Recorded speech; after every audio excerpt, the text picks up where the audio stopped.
what's your 5-10 year goal? How would you go and accomplish that in 1 year? I think it's all about opportunities.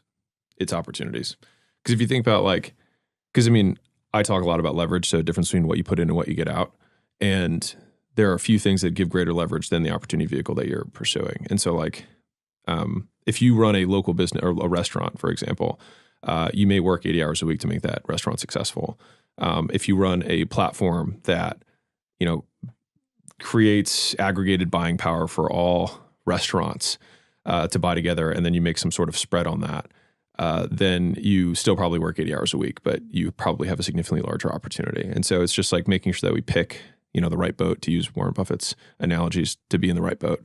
And I think that's where strategy and having people who are ahead of you, because the biggest thing when I was starting out was that I just didn't understand any of this stuff. And just how much leverage you can get on opportunity. And so it's if you have one successful gym, they're you're never going to make $100 million on one gym.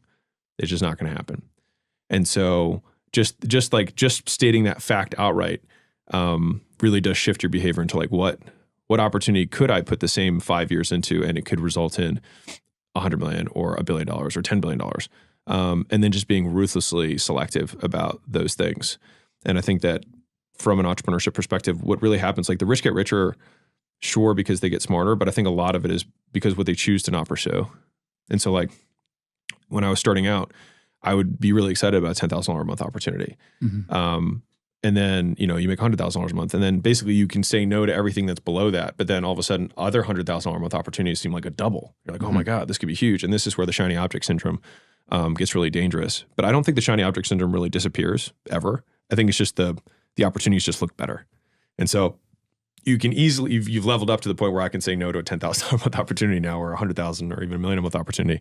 But it's still hard to turn down a $10 million a month opportunity. Yeah. Right. And so that's where I think some of the discipline and one of the hardest parts of entrepreneurship is knowing when to push and knowing when to pivot.